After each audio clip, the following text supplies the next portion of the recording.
वही संगम नारायण है। हम लोग संगम नारायण भी तीर्थ स्थल है, वहाँ चलेंगे। हम आपको यहाँ के स्थान के तीर्थों के विषय में समय समय पर बताएंगे। जो हमारे साथ भ्रमण करने चलेंगे, हम उन तीर्थों का महात्म वहाँ भी सुनाएंगे सबको।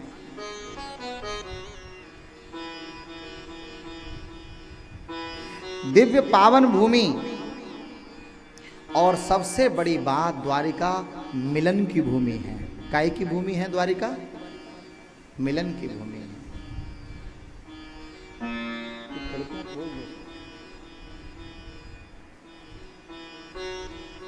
ये मिलन की भूमि है। यहाँ भगवान मीरा जी को मिले, यहाँ पर भगवान सुदामा जी को मिले। मीरा जी ब्रज में रहीं, बहुत दिनों तक ब्रज में रहीं। मेरो तो गिरधर गोपाल दूसरो ना कोई, इतना विशुद्ध भाव लेकर मीरा जी रहीं। भगवान का साक्षात्कार ना हुआ। श्री लाडली ने एक दिन दर्शन दिया और कहा कि मीरा, तुम्हारा भाव भगवान के प्रति पत्नी वाला है, इसलिए यहाँ तो रानी मैं हूँ। ब्रज की रानी कौन? राधा रानी। ब्रज में 4 रानी कहते हैं, एक राधा रानी, जमुना महारानी और ब्रज रानी, रज को भी रानी कहते हैं, और एक है महत रानी। बरसाना के महल पर जरूर मिलेगी आपको, कहेगी कि जा रानी के नाम के पीछे, रानी से प्रसिद्ध, रानी शब्द से प्रसिद्ध 4 ही रानियां हैं। तो बोले मैं भी रानी हूँ, इस भाग्य से वो मिलती हैं। बरसाना गए होंगे आप लोग।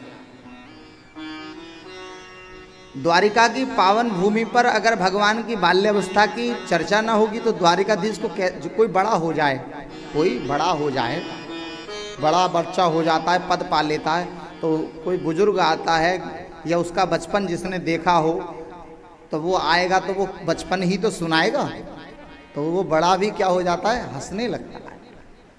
छोटे बालक को कहो बेटा जब तुम छोटे थे तो तुम ऐसे करते थे। दादी के पास बच्चों को क्यों अच्छा लगता है? दादी बताती है तुम्हारा बाप भी ऐसे ही करता था, ऐसे ही करता था, वो भी ऐसे ही जिद करता था। बिल्कुल बाप पर गए हो।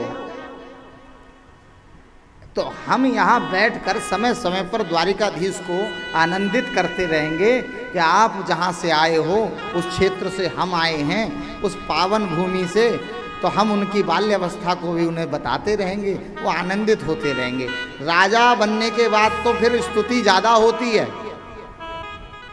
डांट फटकार कम हो जाती है। बालक बड़ा हो जाता है तो डांट फटकार कम होती है। लेकिन आपको बताऊं, जो डांट में आनंद है वो स्तुतियों में रखा ही नहीं है, और जो जाने वो ताने। हम तो डांट भी खाते हैं, इसलिए हमको पता है। स्तुति का संबंध तो संसार बना ही लेता है, लेकिन डांट का संबंध बड़ा कम लोग बनाते हैं। हमारी आदरणीय मैया से हम समय समय पर डांट खाते रहते हैं। कभी कभी हमारी नानी भी फोन पे ही सेवा दे देती हैं हमें। तो ये विशुद्ध भाव है, इनका मेरे प्रति स्नेह है। उस स्नेह से ओतप्रोत होकर हम अपने आप को बालक महसूस करते हैं। तो द्वारिकाधीश को भी हम यहाँ राजा जरूर हैं वो, लेकिन उनको बालक बनाकर जाएंगे। हम क्या बनाएंगे? बालक बनाएंगे, क्योंकि हम सब उस भूमि से आए हैं जहाँ हम ठाकुर के साथ खेलते हैं, हम जहाँ ठाकुर के साथ कंधे पर चढ़ते हैं, उस भूमि से आए हैं। अब राजा के सामने तो बड़ा अनुशासित रहना पड़ता है। और आपको बताऊं, भागवत में कथा आती है, ब्रजवासियों ने कहा लाला ने वैकुंठ दिखाई दे। तो ब्रजवासी भगवान बोले कहा करोगे वैकुंठ देख के? बोले लाला नेक दिखाई दे। तो बोले लाला इच्छा है वैकुंठ की? हाँ। अब भगवान ने एक सरोवर बनायो, वैकुंठ पहुंच गए सबरे। और जब वैकुंठ पहुंच गए तो सबन ने कही, भगवान बैठे भाई बड़े भाव से, अरे लाला तेरे तो बड़े ठाठ हैं, अरे बड़े गजब की बात है भैया। तो वहां पर तुरंत भगवान के पार्षद आए, पार्षदों ने कहा मौन रहिए, सब शांत हो गए। सब बोले लाला ऐसो धाम का काम को जहाँ में हंस ना सकें, गले में हाथ ना डाल सकें, बोल ना सकें।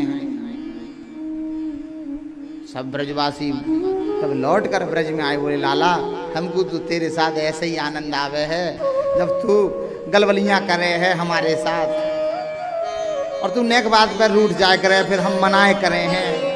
वही विशुद्ध भाव को हम द्वारिकाधीश के चरणों में समर्पित करने आए हैं उस ब्रज की भूमि से। अपने मन पुष्प को अर्पित करेंगे। और देखो द्वारिकाधीश, द्वारिका का प्रत्येक व्यक्ति द्वारिकाधीश की तरह चलता है। मंदिर के पट गिर गए तो द्वारिका में कर्फ्यू जैसा माहौल हो जाता है। आप एक बजे के बाद यहाँ पर कोई बाजार में कुछ नहीं मिलेगा। और जैसे राजा अपने आराम से उठकर जाते हैं, ऐसे ही 10 बजे दुकानें खुलती हैं, 1 बजे बंद होती हैं, फिर 5 बजे से जब तक द्वारिकाधीश का मंदिर खुलेगा तब तक दुकानें खुलती हैं, बाजार खुलता है। जब हम बुक करने आए थे कथा के लिए तो हम यहाँ कई स्थानों पर हमने चर्चा की, तो संयोग से दोपहर का समय था। वो तो किसी से बोले वो तो शाम को 5 बजे जब द्वारिकाधीश उठ जाएंगे तभी। बताइए, तो द्वारिका का प्रत्येक व्यक्ति राजा है भाई। राजा होता था, जो रजवाड़े गांव होते थे उनमें रहने वाले लोगों में राजसीपन आ ही जाता था। और पूज्य गुरुदेव हमारे कहते हैं, हुस्न में खूबसूरती हो तो नजाकत आ ही जाती है। तो द्वारिकाधीश के सहयोगियों में फिर वही द्वारिकाधीश वाला भाव ना आए, ऐसा कैसे होता है? द्वारिका की महिमा काफी वर्णन किया है, बहुत सुंदर महिमा है इस धाम की।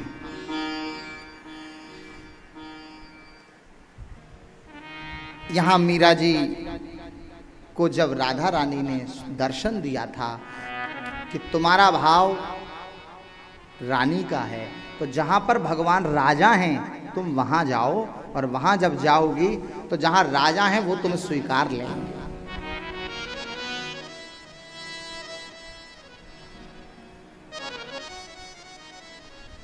संवत 1620 में ब्रज से यहां आई द्वारिका मीरा जी। और मीरा जी जब यहाँ आई श्री लाडली के कहने पर, तो यहाँ संगम नारायणपुरी मीरा जी का एक स्थान है, यहीं रही हैं मीरा जी, और बड़ा विशुद्ध भाव से रही यहाँ। 2027 में मीरा जी भगवान, 2027 नहीं 1627, संवत 1627 में मीरा जी ने श्री द्वारिकाधीश में ही समाहित हो गई, सशरीर समाहित हो गई। ये वो पावन भूमि है जो भक्त को, नदी तब तक शांत नहीं होती जब तक उसका प्रेमास्पद समुद्र उसको मिल ना जाए। भक्त की भी खोज और भक्त की दौड़, भक्त की गति तब तक शांत नहीं होती जब तक अपने प्रेमास्पद को पा ना ले। और आप सब जानते हैं, मन का लगा कांटा जब तक निकलेगा नहीं, जब तक जिससे निकलवाने वाला ना मिले। मन में लगे कांटे हर कोई निकालता नहीं है, और हर किसी में सामर्थ्य भी नहीं है निकालने की। इसीलिए गोपियों ने उद्धव से कहा, उद्धव तू कहा पहचाने, जाके कांटो लगे सोई जाने। ये तो प्रेम की बात है। ये तो जिसने दर्द सहा वही रोएगा, और दूसरा देखकर तो हंस सकता है। मीरा जी यहाँ आई, मीरा जी यहाँ गाती हैं, दरस बिना दोखन ला